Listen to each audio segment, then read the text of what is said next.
At this time, it is my pleasure to introduce our Summa Cum Laude speaker for the class of 2023, Martha Chang.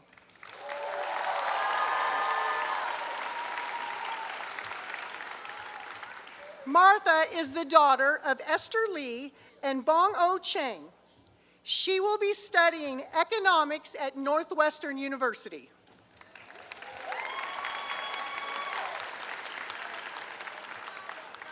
Martha has participated in the Jeffersonville High School girls tennis, band, and was a class officer from her freshman to junior year. She's a member of our National Honor Society. She was selected to participate in the Leadership Enterprise for Diverse America, which is a 5-week summer institute program at Princeton University, where she engaged in college readiness and educational clinics, which allowed an in-depth learning opportunity. She's a 2023 Rising Star of Indiana. From the Community Foundation of Southern Indiana, she was awarded the Jeffersonville J.C. Scholarship, the Norman Kratt Scholarship, and the Joyce Ellingsworth Scholarship. And from the Lincoln Foundation, she was awarded the President's List Scholarship. It is my pleasure to introduce Ms. Martha Chang.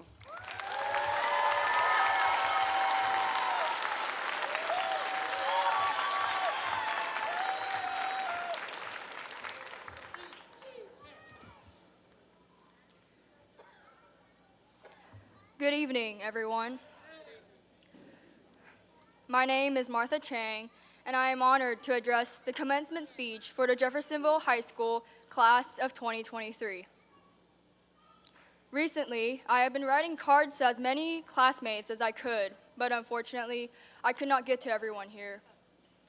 As I have this chance to speak to you all, I am happy to be up here and express my gratitude to everyone. Some of you may know that I have traveled to many states across the U.S. I would like to clarify today the meaning behind the many road trips I have made with my family. The purpose behind most of our road trips was to reach out to ex-POW veterans from the Korean War to pay our respects to them. As a child, I used to complain to my dad, why can't we go on our normal vacation like other kids without meeting random people that we don't know? Spending nights in the car and traveling to far places to meet elderly people didn't seem to click in my small head at that time. Growing up, I was raised in a household where we valued gratitude towards America. Dating back to the late 1940s, my grandparents escaped from North Korea because of the Christian persecution by the communist system. My grandparents always emphasized to my dad the significance of America's sacrificial role towards the Republic of Korea. So when my dad moved to America, he decided to give back to American elders by singing at nursing homes and at churches.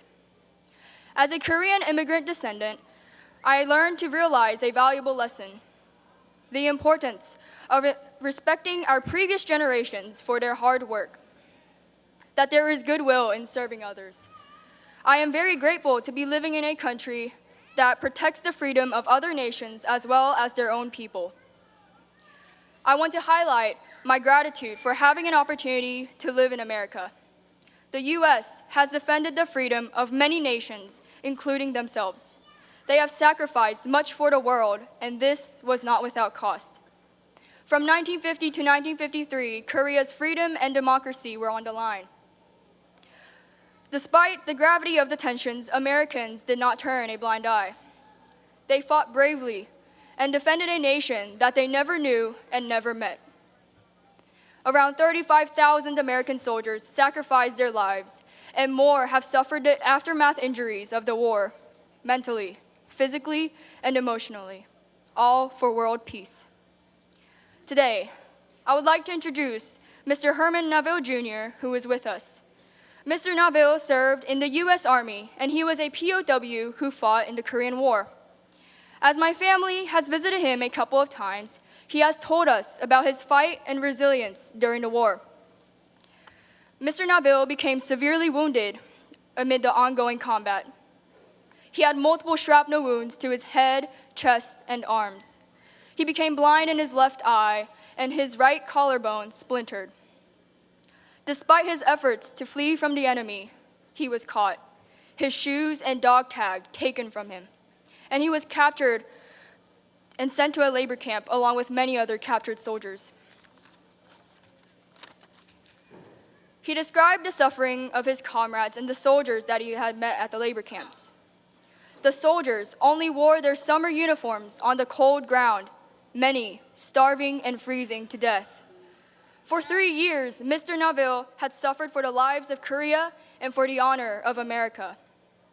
Today, we are honored to have Mr. Herman Neville Jr., his wife, Mrs. Marcella Neville, and their family with us. Mr. and Mrs. Neville and your family, could you stand up, please?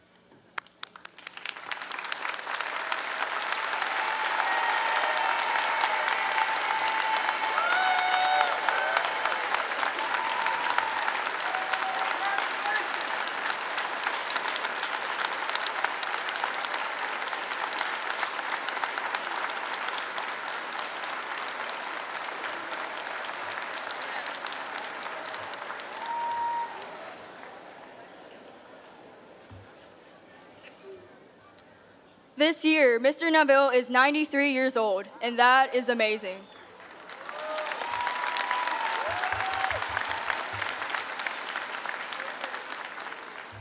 On behalf of the Korean people, I would like to thank you deeply. We salute your noble service and sacrifice. Thank you.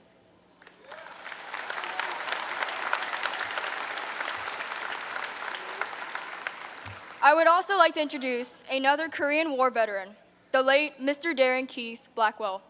He had served in the U.S. Air Force during the Korean War. He passed away on September 28, 2021. During the war, he was dropped behind enemy lines and spent weeks finding ways to get back to South Korea after completing his mission. The bombing at his airbase killed most of his comrades that he was with. Today, we are honored to have his wife, Mrs. Karna Blackwell, son and daughter-in-law with us. Mrs. Karna Blackwell and your family, could you stand up, please?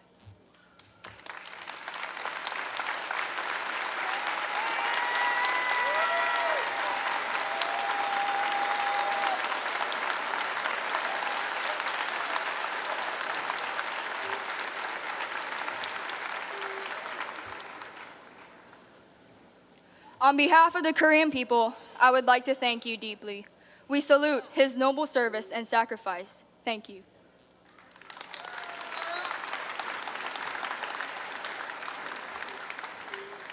Another contribution the U.S. made was to send various missionaries to Korea. Many people dedicated their lives to building schools and hospitals for modern education and democracy. Their efforts laid the foundations for a free country. I would also like to honor Mr. Eric Blackwell and Mrs. Jennifer Blackwell, the son and daughter-in-law of the late Mr. Darren Keith Blackwell, for being missionaries to Korea in the 1980s. Mrs. Blackwell is the special needs teacher at WJHI who has been teaching my younger sister, Joan Chang, who has Down syndrome. My family would like to thank you as Korean descendants for opening opportunities for us to follow in the previous footsteps of many Koreans who were educated by American missionaries like you. Thank you.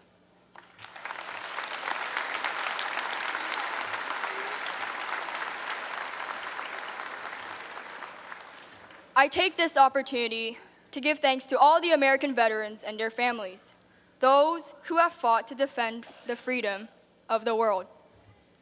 As I have mentioned earlier, America has sacrificed much for the world. It is not just Korea that advanced to liberty, but many other countries. As the president of South Korea, Yoon Suk-yeol, declared in his recent speech to the U.S. Congress, those who cherish freedom also respect the freedom of others. Because the core roots of America are upheld by this value, it is you and I that are living in the peace and prosperity today. As someone who was born at only 2 pounds, receiving medical and educational benefits, and being able to stand here today, which is truly amazing to me, is due to generations of hard work in this society. I believe that my purpose in life is to reach out to the community as a future economist. I have been grateful to have this objective set ahead of me. This has been the anchor that has allowed me to not lose focus on my goal, despite the distractions, negativities, and discouragements. As a part of the community, I believe that everyone has a duty, a responsibility to work just as hard as those who worked before us with a thankful heart. We, who receive those benefits, can live and study to our full potential.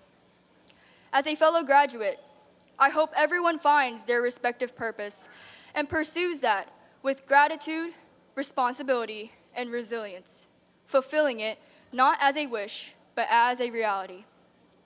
So, have confidence in your plans, trust in your process, and be brave in your risks. As we move forward together, let's contribute to building a world that passes opportunities onto future generations. Without the sacrifices and dedications of those we don't see and those we do see, we would not be sitting here at graduation today. Let's recognize the tremendous support we received from those around us. On behalf of the class, we would like to thank the faculty, teachers, police, firefighters, bus drivers, administrators, the community, and especially to our families who have supported the academic journeys of the class of 2023. To show our gratitude to the people who made an effort with their time and energy for us, class of 2023 graduates, would you please stand up to give a round of applause?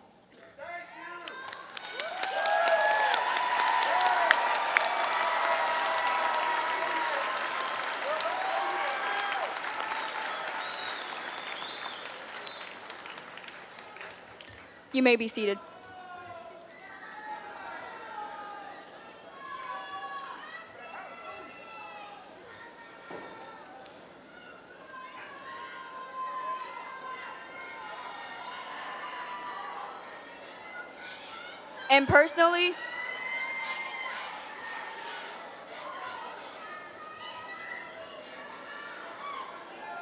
And personally, I want to say thank you to the class of 2023. I'm thankful for the encouragement, laughter, and all the memories. I'm excited to see you all reach your goals in the future. And finally, please allow me to say thank you to my Lord and Savior Jesus Christ, who has helped me overcome obstacles and opened many opportunities for me.